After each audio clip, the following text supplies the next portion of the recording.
Welcome, everybody. Welcome. Happy Friday. I see there are a few of you in the chat already wishing each other a happy Friday, which is great. I'm glad you're here for this week's live stream. Today, we're talking about YouTube, which is very meta, except not because that's Facebook now. Anyway, we're talking about YouTube on YouTube. Uh, and I guess we are broadcasting on Facebook as well, which is kind of meta. Okay, we're talking about YouTube trying to get into the streaming game, which sounds weird because YouTube is the biggest streamer in the world, right? Right? Right. But not in the same way as all the other streamers. Okay, so YouTube has always been a different beast. And I'm going to talk today about how they're trying to get a little bit more in with the streaming crowd, so to speak. Okay, so that's the topic today. I will say I'm going to say hi to everybody in the chat over here, and so for future commenters who wish I would just get to the point, sorry, it's a live stream, and I like to chat with our viewers. So David, William Mack, let's see, Tim, Mel, Reliance, Gamer, Sylvia, hello. A lot of regulars here in the chat already, so glad to have you. Glad you guys are here for this week's stream, and hope you're getting ready for a nice weekend. All right, so today's topic, YouTube taking on over-the-air TV with nearly 4,000 free episodes of TV. This one is from The Verge. There's a million of these stories around. I don't know that I'll do a full video on it, like a regular video, but I figured this would be really good to talk about for our live stream today. All right, this topic of YouTube bringing on free episodes of TV. So, like it says here, they already offer free movies with ads. And I just find this to be a fascinating development. I'm really curious to hear what everybody has to say about this. What I'm curious about is, and this is a question for you to answer in the chat. Do you, you know what? Yeah, go to reviews.org/giveaways. All right, now I can get rid of that. There we go. What was I going to say? Do you use YouTube for anything other than user-generated content? That's the difference here. That's what I want you to think about. Do you use it? How often do you use it for streaming more traditional media? All right, so that's what has always set YouTube apart from everything else. It's what you and I are doing right now. This is what you're not going to find on Netflix or Prime Video or Hulu or fill in the blank, just about anybody else. The user-generated content on YouTube is what sets it apart. And by going with this move of bringing on several thousand episodes of TV, and they've already got the movies on there, it's another big, little, whatever. It's a noticeable step in the direction of them trying to compete with this other crowd of streamers, the on-demand streamers. Can they do it? I don't know. I don't know. But let's take a look at some of the details here. Let me blow this up a little bit more again for you. Let's see. 4,000 episodes of TV for free. Shows available include Hell's Kitchen, Andromeda, and Heartland. They always kind of just pick those. I mean, I do the same thing when I write something like this. There's, in fact, I think, was it The Motley Fool? I think I have another window open that we can check out that had a little bit more detail on the programs here. So let's see. What was it? They just added 76 TV shows to the array of content that can be viewed for free by any user accessing YouTube from a US internet address. Okay, so 76 TV shows, 4,000 episodes. Yeah, some of them are older, some of them are newer. Lone Ranger and Hopalong Cassidy. I don't know if that's big enough for you to see. There we go. The Lone Ranger, Hopalong Cassidy. Those are those are some older shows. The 1980s. They've got a few things from the last decade. Okay, so I'm curious to hear what everybody has to say on this. Let's see. Okay, so Arcelia says no, I don't use it for anything other than user-generated content. That's what I'm gathering there. Okay. Occasionally, Michael will watch free movies and shows. An occasional movie from Flynn Hire. That's best I can do. I hope that works. Let's see. No, I don't want extra suggestions for shows and movies. All right. I've watched YouTube movies with shows before. Not bad, says William Mack. Yeah, it's the thing about it is it's basically the same experience as just about anywhere else, right? You go, there are already sites that do this. The free with ads thing. Obviously, we have Tubi, and what's the I'm looking at their logo in my brain now. Pluto, Pluto TV, Zumo. Lots of offerings like that. Stir is one I just remembered. Anyway, this idea of whether it's on demand or quote unquote live TV, scheduled TV, I think would be the better way to put it. This idea of free with commercials, lots of people do it. And when I've used YouTube for it, yeah, it's not bad. It's basically the same as using one of those other services. The difference is in the library. Who's got the stuff you want to watch? Do you want to watch The Lone Ranger? YouTube's got it, or they will soon. So let's see. Psychotic shine. I don't know what that means, but but I don't watch TV shows and movies, just regular YouTube. All right. Okay. What is the point of this? Asks Epix Gamer. I like this question. It's just going to be like any free service. It's going to have ads. Yeah. What's the point of this? The point of this is, do you remember? Gosh, what year is it? Who am I? Time is a flat circle. I know I say that every week, but turns out to be true every time. So it's 2022. I want to say it was a little less than a decade ago, maybe. It was like 2014, 2015, something like that, that the CEO of Netflix was asked about his competition, or their competition, I should say. And he said, we don't have any competitors. Our chief competitor is sleep. Right. It was a big quote that went rocketing around the entertainment world because it was very truthful. I mean, especially at the time, Netflix was like, the only thing we're concerned with is keeping eyeballs on our service for as long as possible. So once somebody falls asleep, they're not consuming our content anymore, even if it's being streamed to them sometimes, right? Anyway, so the reason I bring this up, what is the point of this? Asks Epix Gamer. What is the point of having? Let's pull this up so everybody can at least see the title that we're working with here. What's the point of having 4,000 free episodes of TV when you've already got all this other content on there? Well, because YouTube wants eyeballs on YouTube.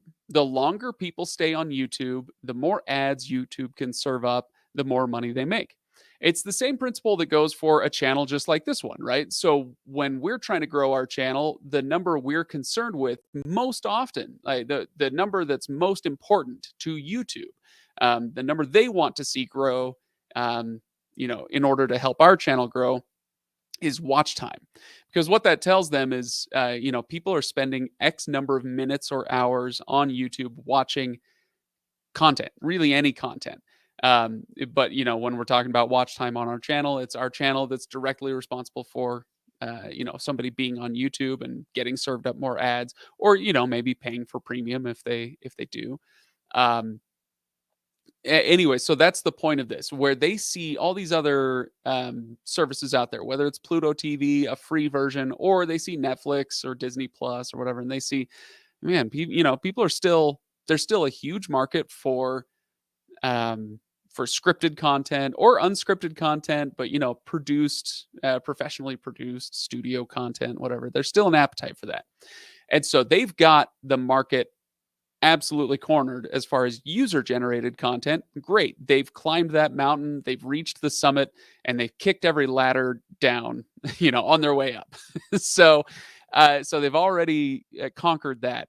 And now, in order to keep the platform growing, they need to, look at where else people's eyeballs are going. When it's not YouTube, they're going to HBO Max, they're going to Paramount Plus, they're going to Netflix, they're going to Pluto TV. And so what's the point of this? It's just one more avenue where people can spend more time on YouTube. All right. So yeah, that's the best answer I can come up with off the top of my head. By off the top of my head, I mean, in a 5-minute disquisition on the subject. Well, tell us how you really feel, Dunmire. Let's see. All right. Let's see. Joel uses it. Amanda uses it. Joe never has. Used it quite a bit for commercial produced content that they also show on YouTube. Okay. Um, all right. that quote aged well. Yeah, that the sleep quote. And of course it's not as true now as it was then. They didn't have any near competitors then. Now they do have Disney Plus breathing down their necks. They do have they're not quite in the same league yet. I don't want to pretend that they are, but they do have the likes of HBO Max um, breathing down their neck. We'll see what happens with HBO Max and Discovery Plus, and who knows? It could be a crash and burn, or it could be the next massive streaming service. We'll see. All right, but all right, where are we at? Where are we at?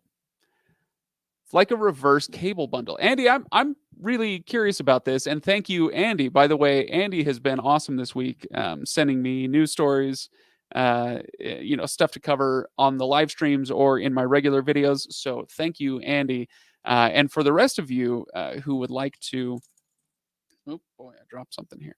For the rest of you who would like to jump on that, let me hide this for a second. Go right there, TLP Craig. That's my Twitter handle. That's the best way publicly to get a hold of me.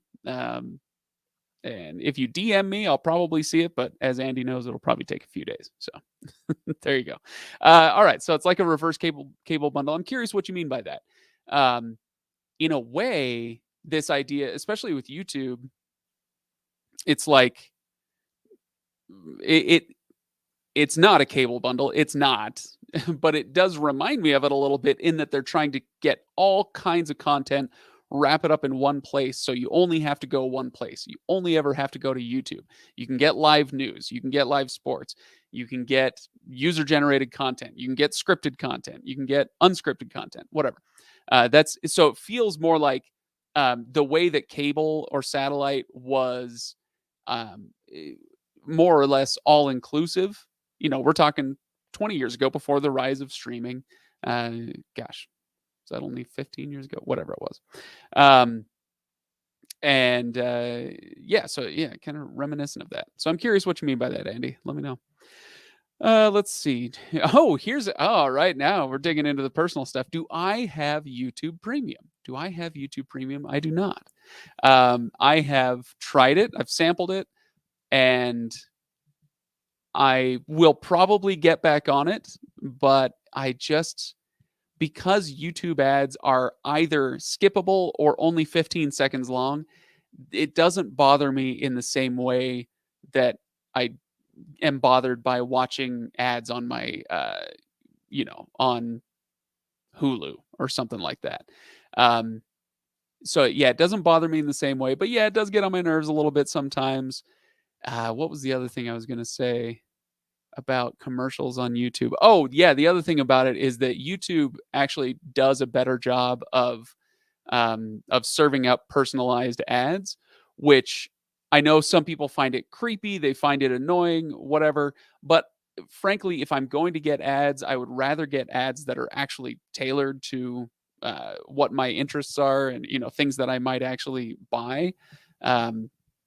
And so, weird as it may sound, I actually like the personalized nature of the ads on YouTube. That doesn't mean I'll usually watch the ads, but I'm just saying, I'm much more likely to see something come across my screen that actually interests me on YouTube versus something else. So, okay, so here's a great question from Michael. Are they going to focus on YouTube originals? I remember seeing a few titles when I used to be a YouTube TV subscriber. All right, so YouTube originals, I don't believe that they are going to be concentrating on that, at least not yet. And this will continue to be something that differentiates it from some of the rest of the crowd, where everybody else is doing originals. Roku just signed a deal to, I think they're creating 50 new originals for their Roku channel. But YouTube tried that. They couldn't quite get it to work, at least not in the time frame they were hoping to. And so they ended up selling those off. That's why what do they call it? Karate Kid? Cobra Kai. Cobra Kai is on Netflix now. That used to be a YouTube original. Oh, there go the Jets. You guys, it's like clockwork. They're not constantly flying, but I swear, every Friday at between 2 and 3 p.m. Eastern, there they are. Um, so yeah. Anyway, so they tried it. It didn't quite work. They sold them off. So right now, this push that they're doing is just it's all licensed content. So stuff that they're licensing, old, new, semi-old, semi-new. Anyway, but I did. There is another paragraph in here that I want to make sure we get to because I thought it was really interesting. Maybe we'll get to that in just a second. All right, all right, all right. Make sure I didn't miss anything.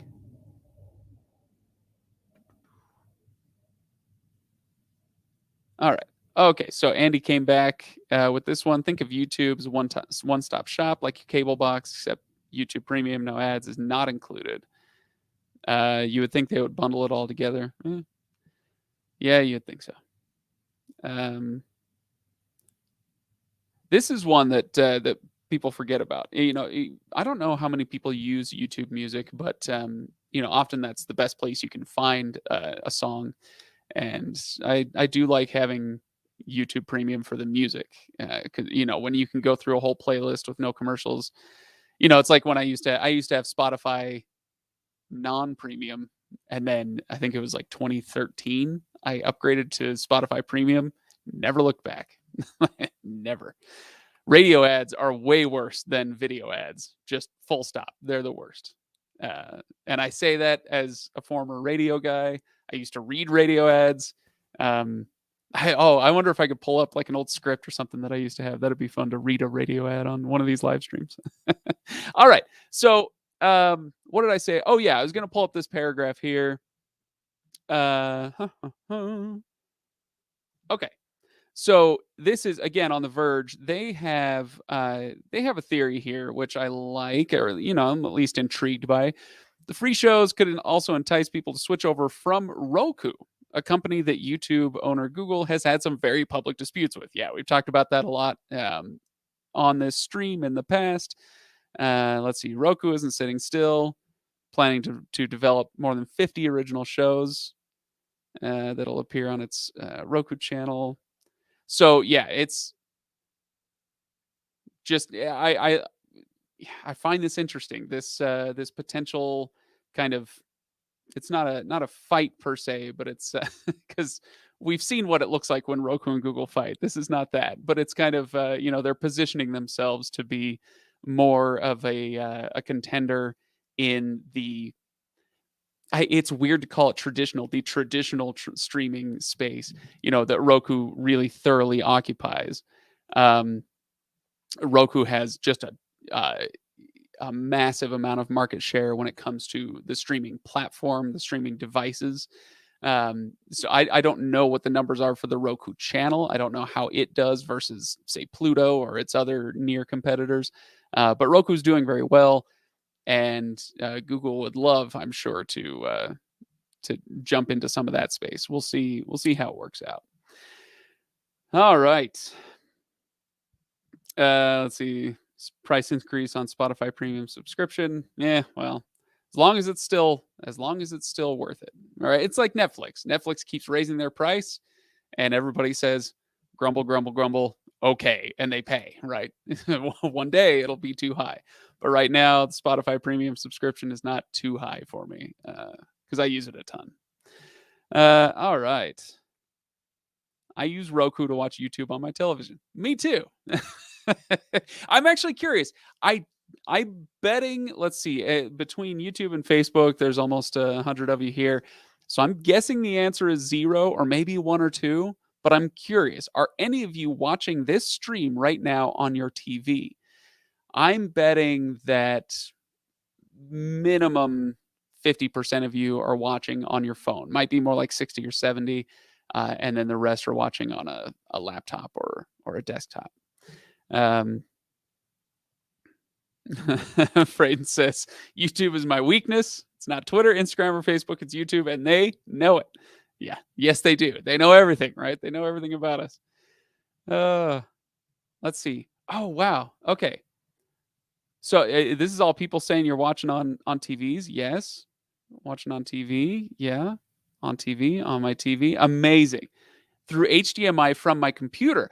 Ah, interesting. Okay, so when YouTube counts that view, they're probably counting that as a desktop, or PC view, but you're actually watching it on your TV. Yeah, laptop, iPhone, iPad. Okay, iPhone.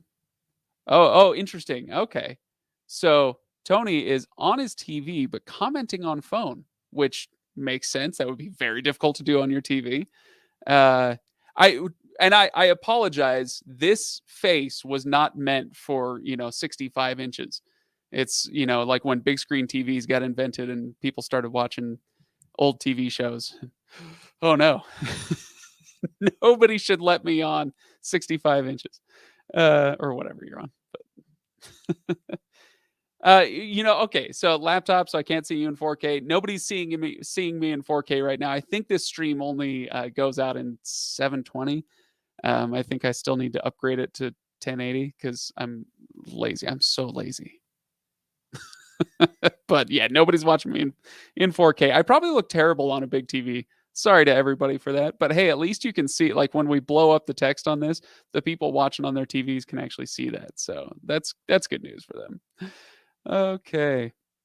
All right. So let me go to one other news story that I think actually kind of goes along well with this. And this one, thank you again to Andy for pointing this out. I had seen that the report came out, but he sent me a link from the Streamable that had a couple of really nice pullouts, the numbers. They highlighted a couple of the numbers really well. So I want to pull this up for you so you can see it. Let me show you this. Um, and I'm blown away by this. Okay. And also, I should say, this is another opportunity for me to take out my mug. And I discovered that the link is no longer like on our channel right under the videos where you can get these. Somebody asked where they can get them. I'll see if I can pull up a link. In fact, I'll do that right now. Let's see if I can pull up a link. Um, oh, no. Use Come on. No, yeah, I'll have to find it some other time. Yeah, we created a Teespring store way back in the day, and you could buy T-shirts and mugs and I think masks around there somewhere. But anyway, okay, so let's pull this up. Here we go. Okay, cable viewing down 18% in 2022. Analyst predicts linear evolving to predominantly live programming. All right. Well, the analyst might as well be me because that's what I've been saying for years and years and years. All right. So let's see. Moffett Nathanson published their State of Linear Viewing 2021 report. Okay. So so here's oh, I'm sorry. That's really small. Let's pull that up a little bit more. There we go. How's that? Is that okay? Time spent on cable networks built on movies, syndicated TV, and kids content has collapsed over the past 2 years. This, for many of the reasons that are probably obvious and we can talk about. All right. And yeah, here's where the Craig is always right thing comes in.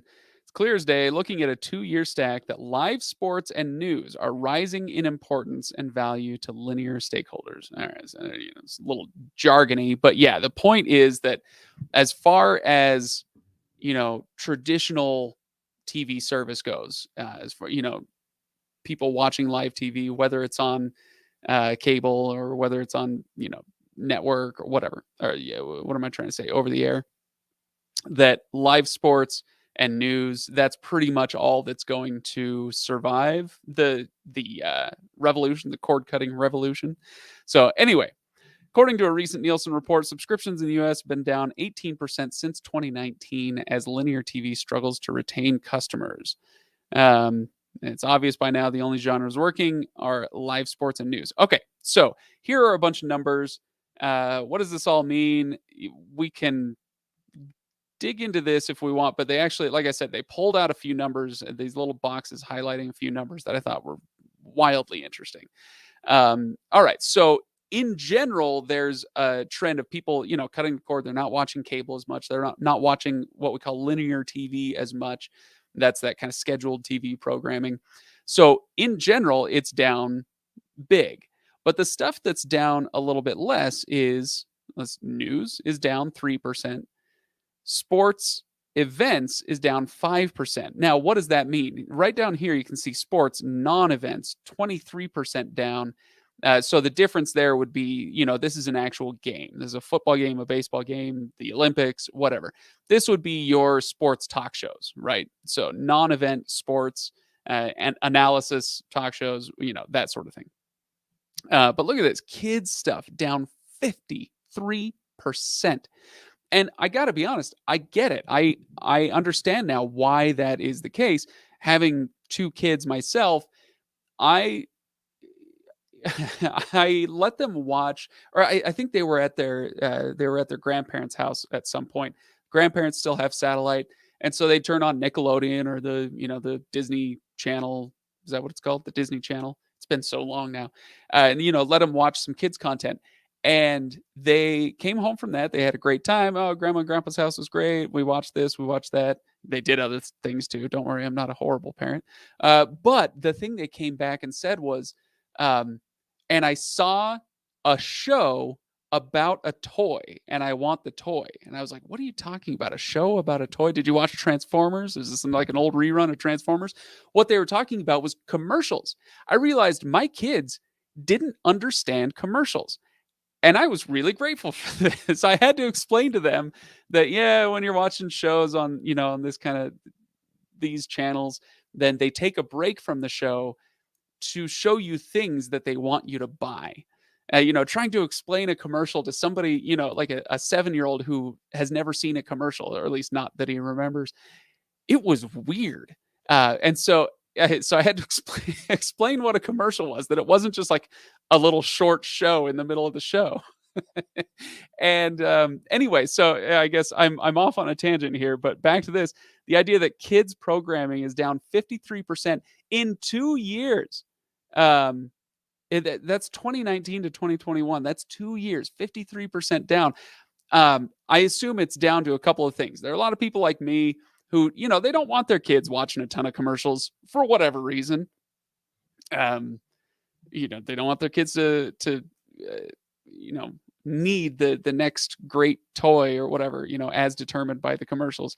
But then also this number, I think, is because kids entertainment, it's the way that we often talk about people aging out of the market, they or dying out of the market, to put it crassly.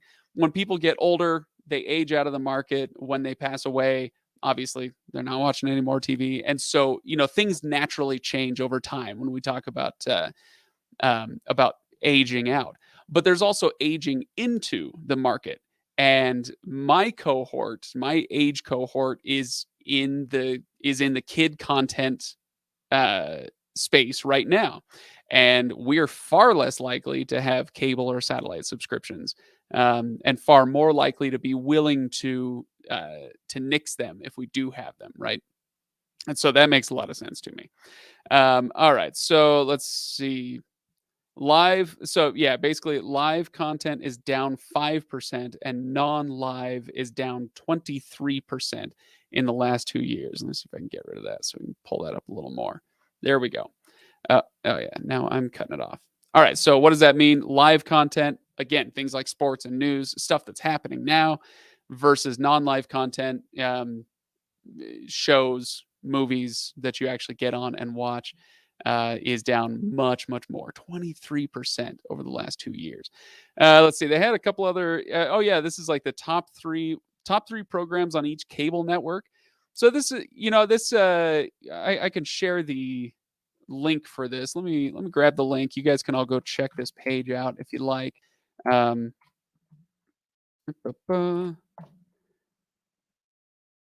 Okay, so yeah, you can go check out this this page that I'm on, and scroll through this yourself. Here, make that bigger again. Just I thought it was interesting, like getting back to it. SpongeBob, kind of nostalgic or kids content, is down. Let's see who else is down or up. Unscripted content is up. Paramount Network is up, thanks probably to Yellowstone. Um, SVU is killing it. They're just killing it. That's awesome. So yeah, you scroll through there, see what you think of those charts. I thought those were some really interesting numbers. I'll probably do something with that, for an actual video at some point. But yeah, some really, really interesting stuff. All right, so let me see if I can get your thoughts on this. Commercials, ugh. Yeah, no, exactly. It's again, depending on the commercials. Like I was saying earlier, I don't mind commercials on YouTube as much because they're really well tailored to me. And so, like, I'll give you an example. All right, I'll give you an example of when it wasn't necessarily commercials. Ugh. It was when my as you guys know, since the pandemic, I started growing out my hair, and at a certain point, it started getting long enough that I was like, I should probably take better care of my hair than I do. Um, and I googled this and I googled that. I'm like, oh, what should I do?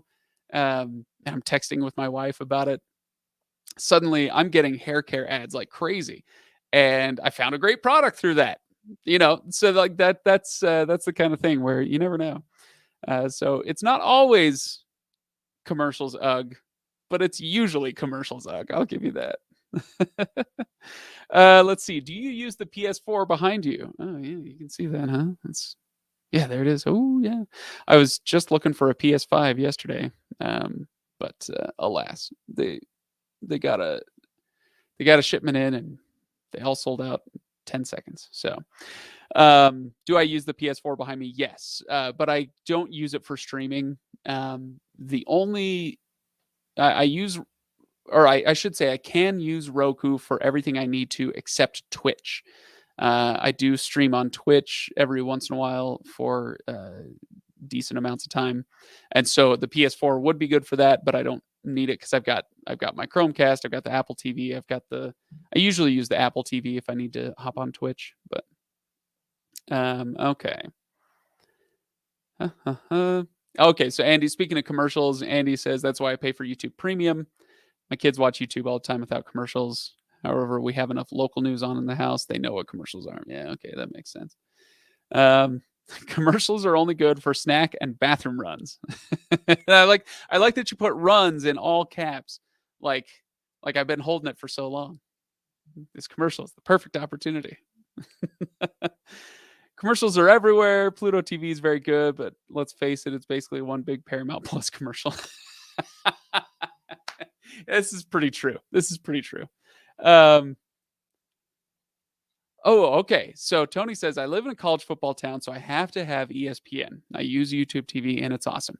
I know exactly what you mean. I believe it or not, Utah is pretty big into college football between Utah and BYU, and to a lesser extent, Utah State. And if you like FCS football, then Southern Utah University kills it.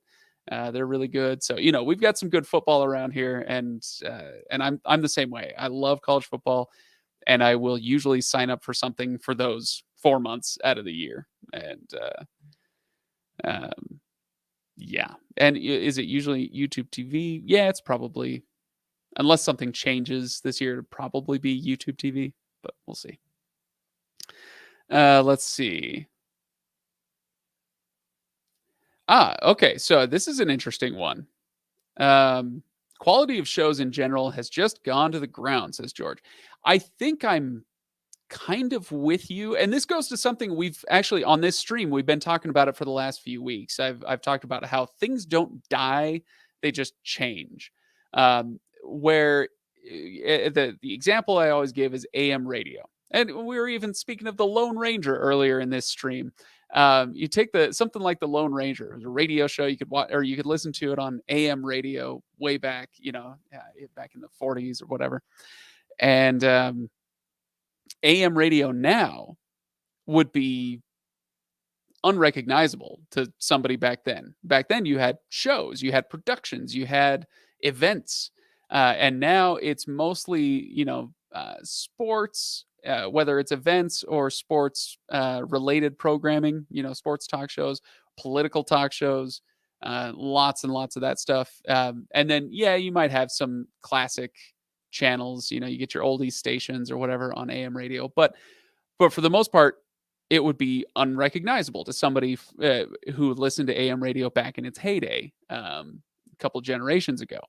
Anyway, so now George says quality of shows in general has gone to the ground. It depends on where you're watching. If you're watching network TV, if you're watching especially cable, you know, there was the heyday of AMC and FX, maybe to a lesser extent, like the USA Network, where they had really good quality programming on cable, and the economic incentives just aren't there. I mean, look at this chart. People just aren't watching linear TV the way that they used to. And so when you have fewer viewers, you get to serve up fewer ads, you're making less money, and therefore you have less money to spend on your programming. Now, contrast that with, you go over to Netflix, you go over to HBO Max, whatever the case may be, Disney Plus, and they are rolling in money. I mean, caveat, caveat, caveat, but they're rolling in money.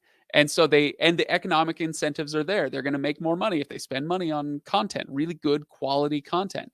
And so that's why, the shows, the things everybody is talking about these days, they're on streaming networks.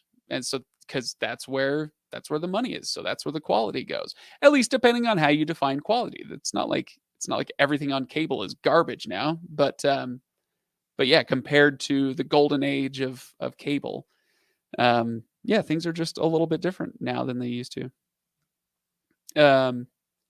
Let's see, you can get old time radio shows on YouTube. That's true. All right. Original drama isn't made anymore, sadly. It is in the UK sometimes. Again, not as often as it was, but the UK they loved doing radio shows back in the 80s and 90s, maybe. All right. Let's see. Early 2010s was last good TV programs. Okay, well, there's a take. I'm sure. Well, not necessarily. The big cable show the last few years has been Yellowstone, right? And I don't know if you've ever watched it. I've only watched a few episodes myself, but that is some quality TV. If you like, westerns and soap operas.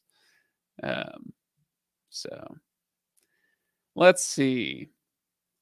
11 years ago, says Matt, I dropped cable because I felt like I was paying for commercials. It's a thing, isn't it? The only streaming I use are 2 indoor antennas, Apple TV Plus. Yeah, a lot of the major ones. Okay, so I love this. I felt like I was paying for commercials. This is such a good comment, and I should add that to my list. It's a very short list. I think this would be the third thing on it. But when people say like, oh, streaming is too expensive. This is dumb. We should just bundle everything together and call it cable, right? They're being sarcastic, but they're trying to make a real point, which is that streaming isn't as good as the halcyon days of cable and satellite and all that stuff.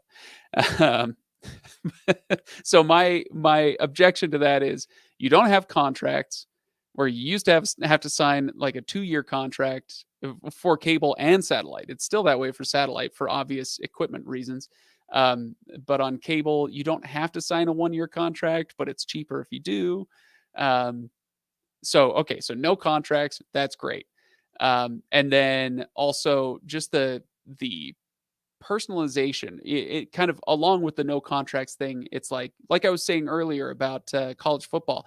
I can sign up for YouTube TV for a few months and then cancel it because I'm never going to use it outside of college football.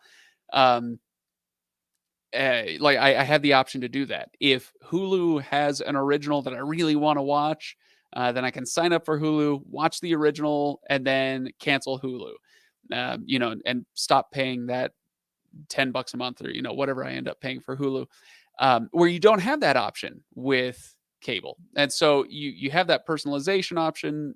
You can jump in and out. You don't have contracts. And I like this. I'm going to add this to my list now. You don't have to pay for commercials. You can't, like, it's beautiful. We can argue about the price and what's worth it, but I love the idea. I love the concept that we have right now with let's take Hulu for example, where you pay, I think it's $7 for regular Hulu, where you do get served up some limited ads, or you can just say, you know what, I'm going to pay you an extra $4 a month, whatever it is, $5 a month, and I don't want to see another commercial for the rest of my life. So, yeah, I love that. I love that. Not paying for commercials. Okay. Let's see. Frayden's got a video idea for me. Is it time for Netflix to really reconsider its tier plans? Paying $20 for 4 streams, okay, but it shouldn't be the only way to get 4K. Maybe introduce new plans. I like this. Frayden, you're a genius and a gentleman. I actually, I don't know if you're a gentleman. But yes, Frayden is, you're really onto something. I felt this way as well. I don't actually pay for the 4K plan myself. Most of the stuff that I watch on Netflix, most of my Netflix titles are fine in 1080. It's rare that I come across something that I'm watching on Netflix that I'm like, I need this in 4K. That's a little bit different on HBO Max, where I appreciate, like just last night I was watching Godzilla with my wife. I think it was Godzilla, King of the Monsters. And like, that's one that really benefits from 4K and the audio setup that I've got here, but Netflix, I don't worry about it so much. But but maybe I would. Maybe I've just trained myself not to expect 4K, but maybe I should expect 4K for the amount that I am paying. I like this. You know what, Frayden? Screenshot. There you go. I love this. I love this idea. I'm going to go ahead and use that. Okay. You can't possibly watch everything, says Christian. Yeah, there's only so many hours in the day.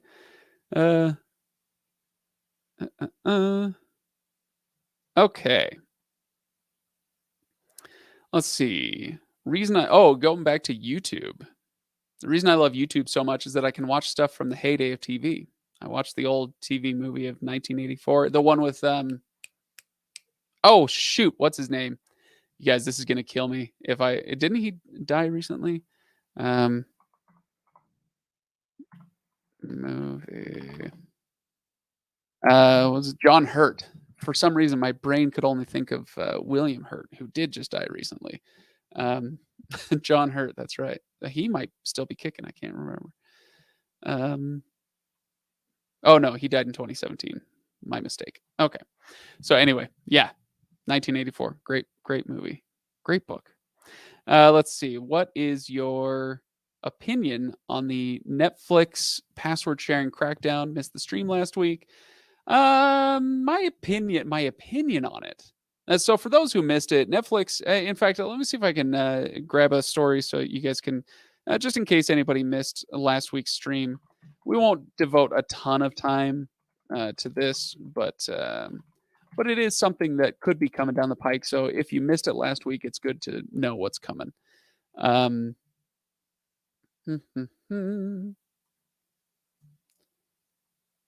See if I can find one of the ones I was looking at. It's been making a lot of news, so there's a lot of stories about it.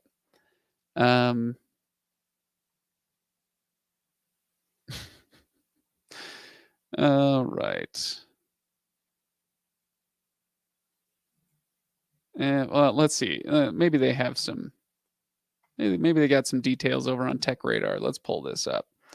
I just want to make sure I get it right. I think it's $2.99. All right. Okay. So now I can pull this up for you. So here's the title: Netflix's new password sharing fee, just the tip of an expensive iceberg. Blah blah blah. Okay. So it's testing a $2.99 surcharge for those who share their Netflix accounts. In fact, let's go. There we go. Yeah. Here's a more kind of original one. All right. So where was it? Costa Rica, Chile, and Peru for this test. So they're going to be testing that out this year over the next few months, where basically, if you're sharing your password on Netflix, there, that makes it a little easier to see. If you're sharing your password, then you can, well, they're going to make it so you can't do that anymore. Or at least they're going to try to make it so you can't do that anymore. And if you want to share it with your family and friends, you can do that for up to 2 people for $2.99 each. Which I think, okay, so now that we've got that, what is my opinion on this? It's not crazy. This, a lot of people are really upset about it. Uh, by my lights, it just makes a lot of sense. Netflix, they grew like crazy for years and years and years, and that growth has slowed. Sure. It has slowed down quite a bit as they've saturated the market and as their competitors have come up as well. And so it, I guess it just makes sense to me that when they were growing, like crazy, hand over fist, they were making money, that they didn't really care much. They're like, just as long as everybody possible is watching Netflix, then that will naturally make a lot of money from that. But now they've reached that point of saturation. They do have a lot of competition to worry about, and so it matters. Those dollars, those subscribers do start to really matter. And so, yeah, I'm not mad about it, especially as they continue producing good original content. So there you go. All right, what else do we got?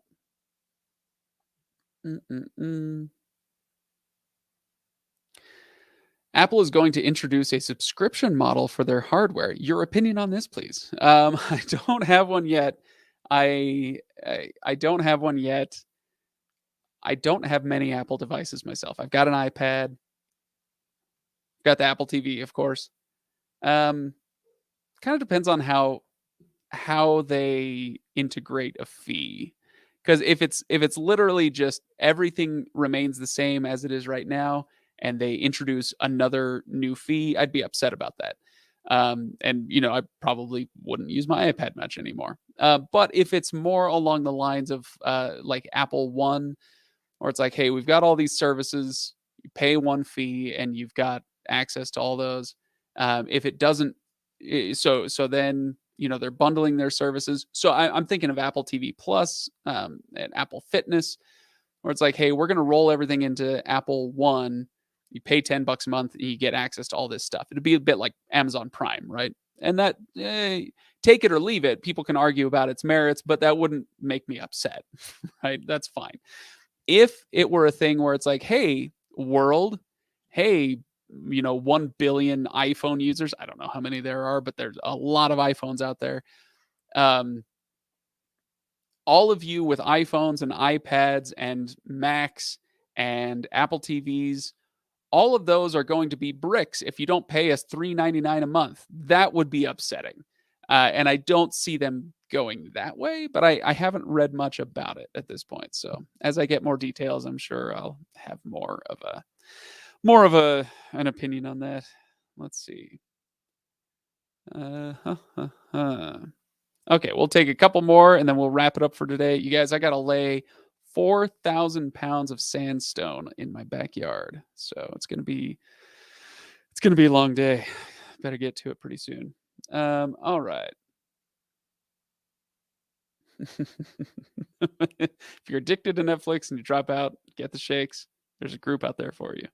Yes, it's called HBO Max Enthusiasts. So I'm sorry if I missed a bunch of stuff.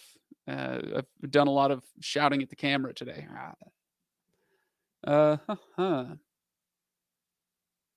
okay. Hey, Frayden with a really nice shout out. And not sure if he'll see this, but a big shout out to Tashaka.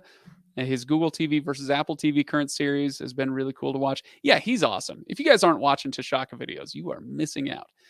He makes really quality videos. He's been doing a lot of mobile stuff for us the last year or two. And we gave him some streaming stuff to do now. And as with everything that he's done before, he's killing it. I love Tashaka's videos. Okay. All right. Did you change your Disney Plus login to get TVMA content from Marvel Netflix shows? No, I haven't. It's been 9 days now, and I haven't even worried about it. I don't know if I've even logged into Disney Plus in the last 9 days. I gotta check in on that. So, no, I haven't done it yet. Um, Over the last couple of years, there have been a lot of times where I'll hover, like on Netflix, when it was on Netflix, I'd hover over Daredevil, because that was especially season 1, but the whole show really, especially season 1 was so good that I keep wanting to rewatch, and I'd hover over it, and I'd be like, "Ah, no, there's a lot of other TV out there," and so I'd go watch something else. So that's kind of where I'm at with those shows where I love them. I think they're really good for the most part.